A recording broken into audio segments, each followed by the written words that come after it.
Interlock education সেন্টারের পক্ষ থেকে সবাইকে স্বাগতম। আজকে আমরা অ্যাডজেক্টিভ ক্লজ নিয়ে আলোচনা করব, অর্থাৎ সাবঅর্ডিনেট ক্লজের আর একটা ক্লাসিফিকেশন কি অ্যাডজেক্টিভ ক্লজ।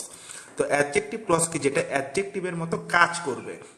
তো অ্যাডজেক্টিভ ক্লজ চেনার জন্য বিভিন্ন ওয়ার্ড আছে, তবে এখানে আমরা একটা টেকনিক অবলম্বন করব অ্যাডজেক্টিভ ক্লজ চেনার জন্য। টেকনিকটা কি, যে হোয়াট দ্বারা প্রশ্ন করলে, অর্থাৎ সেন্টেন্সকে হোয়াট দ্বারা প্রশ্ন করলে যদি এর মূল কারণ বা বিষয়বস্তু জানা যায়, তাহলে সেই ক্লজটা অ্যাডজেক্টিভ ক্লজ। যেরকম এখানে আমরা সহজভাবে যদি চিন্তা করি, যে এই যে এখানে দেওয়া আছে here is the pen which is bought yesterday. তো এখানে হুইচ ইজ বট এস্টারডে এটা হচ্ছে একটা সাবঅর্ডিনেট ক্লজ, আর হেয়ার ইজ দ্য পেন এটা হচ্ছে প্রিন্সিপাল ক্লজ। তো সাবঅর্ডিনেট ক্লজের ভেতরে সেটা হতে পারে অ্যাডজেক্টিভ ক্লজ, হতে পারে নাউন ক্লজ, হতে পারে অ্যাডভার্বিয়াল ক্লজ।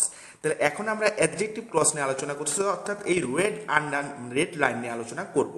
তো এই রেড লাইনে যদি আমরা এখন কোশ্চিন করি, here is the pen which is bought yesterday, what মানে কি, কি এস্টারডে কেনা হয়েছিল, পেন। তার মানে যে মূল কারণ বা মূল বিষয়বস্তু পেন পাওয়া গেল, তার মানে এটা কি ক্লজ, অ্যাডজেক্টিভ ক্লজ। আবার আমরা যদি আবার চিন্তা করি যে অ্যাডজেক্টিভের সংজ্ঞা কি, যেটা নাউন বা প্রোনাউনকে প্রভাবিত করে। তো এটা মূলত কাকে প্রভাবিত করতেছে, নাউন দ্য পেনকে প্রভাবিত করতেছে। তবে হোয়াটের প্রকৃত উত্তর খোঁজাই ভালো, তাতে কনফিউশন থাকে না। যেমন this is the boy who won the prize, কে প্রাইজটা জিতেছিল, the boy.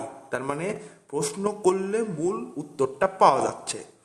The work that was done by you was useful, যে কাজটা তোমার দ্বারা করা হয়েছিল, কার দ্বারা, তোমার দ্বারা। সুতরাং এটা কি clause, adjective clause. Can you tell me the time when he will come, তুমি কি আমাকে বলতে পারো যে কখন সে আসবে, কে আসবে, কখন আসবে। হোয়েন হি উইল কাম মানে কখন আসবে, দ্য টাইম এই যে সময়কে নির্দেশ করতেছে, তার মানে কি মূল কারণ, when the time. This is the way how you can do this, কিভাবে তুমি এটা করলে, how you can do, how you can do মানে কিভাবে, দ্য ওয়ে মানে মূল কারণ, মানে এইভাবে, দ্য ওয়ে। অর্থাৎ এটা কি clause, adjective clause. I know the place where he lives, কোথায় সে বসবাস করে, হোয়ার প্রশ্ন করলাম, কোথায়, the place. I know the place অর্থাৎ মূল স্থানটা পাওয়া গেল, দ্য প্লেস। তার মানে এটা কি ক্লজ, অ্যাডজেক্টিভ ক্লজ।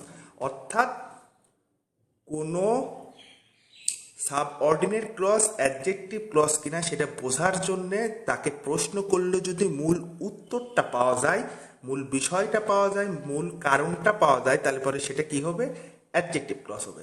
ধন্যবাদ সবাইকে।